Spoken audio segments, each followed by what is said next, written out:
ప్రజలు వీళ్ళకి ఇలా చూపించి ఆ ఇంట్లో నుంచి ఒక చిన్న పిల్లాడు బయటకు వస్తాడు. నా 15,000 ఏమైంది అని అడుగుతాడు. ఆ ఇంట్లో నుంచి 2 పిల్లలున్నా 3 పిల్లలున్నా ప్రతి పిల్లాడు బయటకు వచ్చి ఆ తెలుగుదేశం పార్టీ ఇంటికి వచ్చిన తెలుగుదేశం పార్టీ నాయకుడిని కార్యకర్తను ఆ పిల్లాడు కూడా ప్రశ్నిస్తాడు, నా 15,000 ఏమైంది అని. వీళ్ళింటికి పోయినప్పుడు ఆ పిల్లల తల్లులు ప్రశ్నిస్తారు, నా 18,000 ఏమైంది అని చెప్పి. 50 ఏళ్ళు నిండిన వాళ్ళు వచ్చి ప్రశ్నిస్తారు, నాకు 50 ఏళ్ళకే పెన్షన్ ఇస్తానన్నా నా 48,000 ఏమైంది అని చెప్పి. అదే ఇంట్లో 20 ఏళ్ళ పిల్లోడు ఆ పిల్లాడు వచ్చి ప్రశ్నిస్తాడు, నాకు నెలలైనా 3,000 ఇస్తానన్నా 36,000 ఏమైంది, నా 36,000 ఏమైంది అని. అదే ఇంట్లో బహుశా విజయవాడలో కొంచెం రైతులు తక్కువేమో కానీ కొంచెం గ్రామీణ ప్రాంతాలకు పోతే రైతులు కూడా కండువా వేసుకొని వచ్చే ప్రతి రైతు కూడా నా 20,000 సంగతి ఏమైంది అని అడుగుతాడు. ఇలా ఏ ఇంటికి వెళ్ళినా కూడా తెలుగుదేశం పార్టీ నాయకులకు కానీ కార్యకర్తలకు కానీ ప్రజలకు సమాధానం చెప్పుకోలేని పరిస్థితుల్లో వాళ్ళు ఉన్నారు.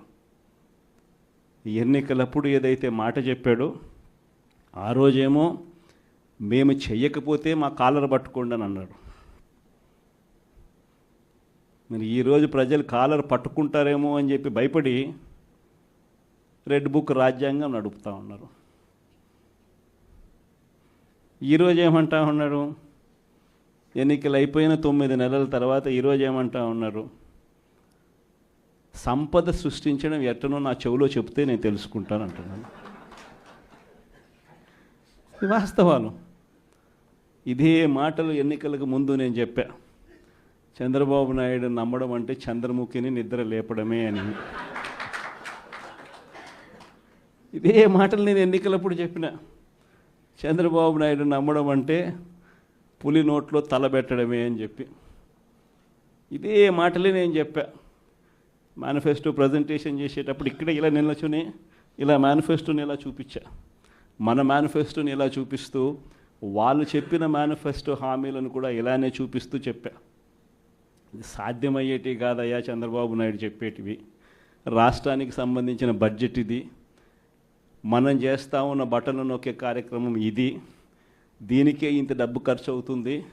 మరి చంద్రబాబు నాయుడు ఏమో 172,000 కోట్లు సంవత్సరానికి అయ్యే ప్రతిపాదనలు ఆయన చెప్తా ఉన్నాడు. సూపర్ 6లు మోసము, సూపర్ 7లు మోసము అని చెప్పి చెబుతూ మనమేం చేయగలుగుతాము అన్నది కూడా ప్రజలకు అర్థమయ్యేట్టుగా కూడా మేనిఫెస్టో సందర్భంగా కూడా చెప్పడం జరిగింది.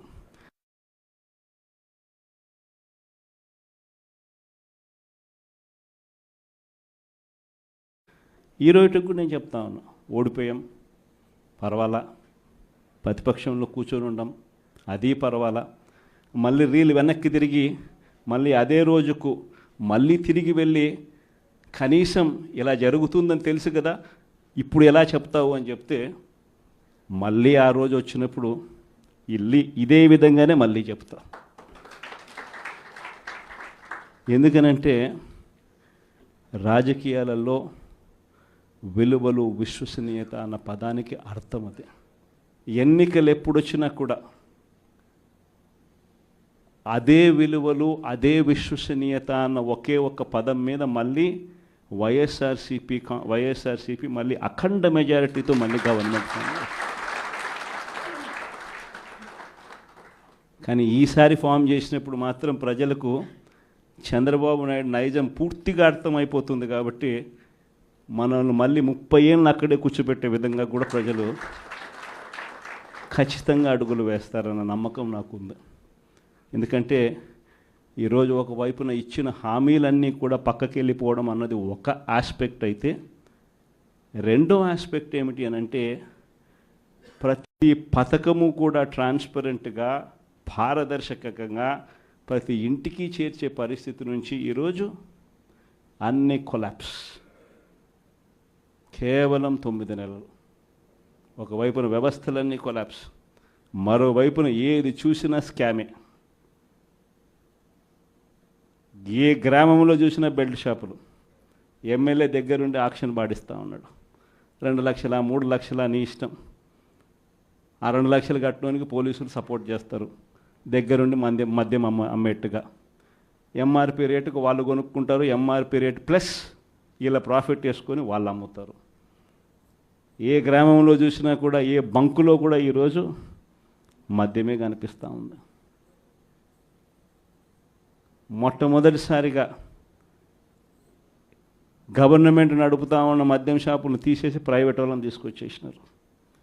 ఇసుక ఎక్కడ పడితే అక్కడ డబల్ ద రేటుకి అమ్ముతూ ఉన్నారు.